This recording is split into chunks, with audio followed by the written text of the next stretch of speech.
Alright, sir, I'm gonna have you step out of the car for me. I don't have to get out of my car. Who says you can make me get out of my car, huh, bud? The Supreme Court of the United States of America? Dang it. I got you. Yeah, I will defend my brothers. I will defend the weak. I will pursue and fight evil so others may sleep. I am the sheepdog, protecting the night. Wolf hunters unite. Bring it on. It's time to fight. Hey guys, Mike the Cop here. Today I'm going to tackle the question of, can a cop order you or your passengers in a vehicle out of the car? This is common in the sovereign citizen type videos that you see out there, but it's also a misconception that people believe that unless they're being arrested for a crime, that there is some type of intrusion on their constitutional rights if an officer is telling them that they have to get out of the vehicle. If you've never seen any of these types of situations in which people are refusing to get out of their car for an officer that's requesting them to get out, YouTube is filled with them. In fact, my buddy Donut Operator on YouTube did a detailed breakdown of one such case. You have the weapon in your vehicle? Is that a yes? Correct. Yeah, man. This is what I gave it to you. Where? That's why I gave it to you. Why you gotta be a dick, dude? It's a simple traffic stop. But you had a CHL, so he's authorized to carry, conceal. You don't have to raise your voice, but you don't have to raise your voice. Because I'm not talking to you, I'm talking to him. Well, I already answered you, man. I haven't committed I'm any asking you to crime. step out of the vehicle while you have a weapon on you. I can take the weapon off For of my me. safety and your safety. I gave you that for your safety. I understand why you gave me this. You're required by law to give me this. It's not for my safety. No, don't Hey, let, yes, you're not the hold on, boss, no, don't man. let the, hold the on, stop, window stop. up Let on it him. down, Get let out the of the window. vehicle. Hello? Bro, please don't. Wait, stop, just stop. Get Yes. out of the vehicle. Hey, no. Wait. Back up. Whoa. Back up. Wait. Alright, so let's get into it. I want to give you a very short, direct answer to the question, can cops order you out of your car? And then I want to give you what I believe to be a reasonable explanation. The answer is yes, on any lawful traffic stop. On a lawful traffic stop, officers have the right to control the movement of both the driver and all passengers in the vehicle for the duration of the stop. I emphasize lawful because some of the court cases we're going to mention, they come from the fact that people have challenged the legality of the original traffic stop. Drugs or weapons or other crimes are discovered later on down the road, but there's something in the law called the fruit of the poisonous tree, which means if the stop itself was invalid, that means everything after it may also be invalid because the reason that you were stopped in the first place was illegal. How does that relate to traffic stops and an officer's ability to order you out of a car? That's what I want to get after today. And let me be clear, I condemn any improper, any invalid, any illegal stops being made by any cop anywhere. Is it a common problem? No. Does it happen? I would assume. Has it happened? Yep.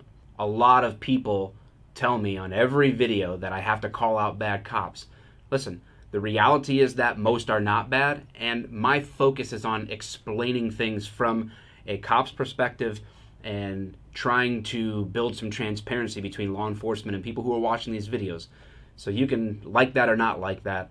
I don't feel like it's my job to spend my time on my channel doing video after video after video of any bad cop actions. They exist, and I do want to make a video about bad cops, but let's not get too much off topic. Point is, I disagree and condemn with any bad stuff. There's a lot of misinformation out there, like with so many things when it comes to law enforcement, that I feel like I want to explain first. Why would a cop ever even ask you to get out of your car? Why would that happen in the first place? First, it could be for safety. For the officer's safety, there's an issue with maybe a lack of being able to see what's going on in a vehicle, and there's a certain safety advantage that an officer would have by having someone out of the vehicle where all their movements could be seen, or if there is a weapon or some other contraband in the vehicle, it separates that person from that so that it can't be tampered with, damaged, destroyed, hidden further, any number of things. So there's a safety component to that for the officer. There's also a potential safety component for the driver or passenger.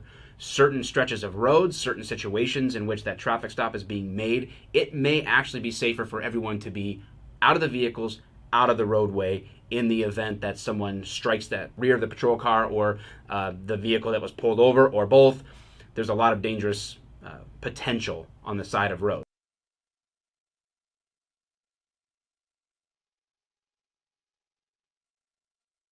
Another reason would be policy or procedure. There are some departments whose standard course of action is to ask the driver from the vehicle to walk back to the hood of the patrol vehicle to have the conversation outside of the car.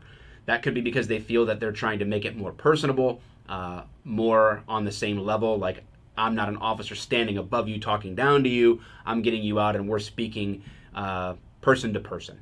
That could be the case. I don't work for a department that has it as a policy, but there are some that have that as a matter of course. I can't explain to you everything the reasoning is behind that because that's not my experience, but I have talked to officers who do this. That's the reasoning they provided to me, and it makes sense. I could see why a department may want to experiment with getting drivers out of the vehicle to speak to them like a normal conversation versus the typical, here's an officer up here and here's me down here.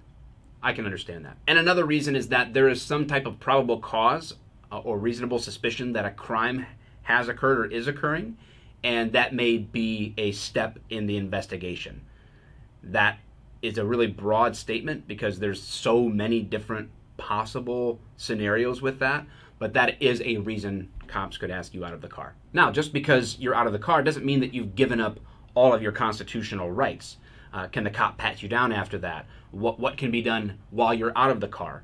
Those are other questions that are going to be beyond the scope of this video, but just because you're out of the car or in the car doesn't mean that you've given up constitutional rights. It just means that everyone has to act in the bounds of the law, case law as it is, in terms of what's going on in that traffic stop. What I want to do is give you 4 cases, I believe, I got about 4, that are related or are commonly referenced together that paints the picture for where the Supreme Court stands on this issue. First one comes from 1977, Pennsylvania v. Mims. This case lets us know that a driver can be ordered from a vehicle without a violation of their right to unreasonable search and seizure. This case cited officer safety as a key component, given the fact that traffic stops are inherently dangerous, and when it comes to line of duty deaths, traffic stops definitely have a proclivity for danger in terms of the unknown and the advantage that an assailant plotting to kill a cop would have. That's back in the 70s. That's the case law that sort of is the seminal case, the groundwork case for this topic. Then we moved to 1997, Maryland versus Wilson. In this case, it was ruled that the ability to order someone out of the vehicle extended not just to the driver, but to the passengers as well. In other words, the officers have the right to control the movement of everyone in the vehicle, and that it's not an unreasonable request. Another 2007 case that references Maryland v. Wilson is Brendlin versus California, where they say this: a sensible person would not expect a police officer to allow people to come and go freely from the physical focal point of an investigation into faulty behavior or wrongdoing, even when the wrongdoing is only bad driving. The passenger will expect to be subject to the same scrutiny, and his attempt to leave the scene would be so obviously likely to prompt an objection from the officer that no passenger would feel free to leave in the first place. In other words, they reinforce the Maryland versus Wilson decision and why that should extend to passengers. And lastly, in 2007, the United States versus Sanders. In this case, it was ruled an officer could also order someone back into the car during the course of an investigation on a traffic stop without violating that person's right to unreasonable search and seizure. Those cases will all be linked below in the description. You can read them for yourself. They could be lengthy, so I guess find your favorite beverage and enjoy. What does all this mean? And there are other court cases out there that can be referenced as well. You will see them as you read those court cases. The court may reference other cases for you to look up. It's quite a little rabbit trail you can follow. I'm going to give you my summary. These are my words, so take them for what you want. You can disagree or agree with my summation of these cases. Here it is. Due to the inherently dangerous nature of traffic stops and the minimal intrusion to the occupants of a vehicle during the course of the stop, especially those not engaged in illegal activity, the Supreme Court clearly affords law enforcement officers the ability to control the movement of the occupants of a vehicle, both in requesting them out of the vehicle or back into it. Now, some people will not be satisfied by this and may even disagree with the court's rulings, but here we are some 40 years later from the original Pennsylvania versus Mims case, and the court is still upholding this concept and principle of law. You don't have to like it. I wouldn't decide to choose to fight the Supreme Court's ruling by refusing to get out of a car. If you want to change a law, you're going to have to go about it the right way. Refusing to comply with the law is not a way to change the law. We're not savages. There are other ways besides rioting and protesting and toppling things over just because we don't like it to get our ideas across. If you have a sound idea, a sound disagreement, reasoning, then you can bring that to the table. And this video isn't for me to try to defend what the Supreme Court decision is. It's for me to explain it to you. I gave you some reasons as to why a cop may get you out of the vehicle, and I explained to you the legal justification for doing so. So just know that if a cop asks you to get out of a vehicle on a traffic stop, if the cop asks you to get back in the car on a traffic stop, you are legally obligated to do so. And if you disagree with that, and if you feel your rights are being violated, just go along with the program, get your attorney, and then take legal action. That's how these cases end up at the Supreme Court, and that's how case law is determined. Maybe you end up being the case that changes the whole thing. I don't know. I'm just here to tell you the way it is right now. So if you're not a cop, have fun looking at all the legal things. If you have any follow-up questions, drop them in the comments. If you are a cop, I encourage you to stay familiar with your case laws.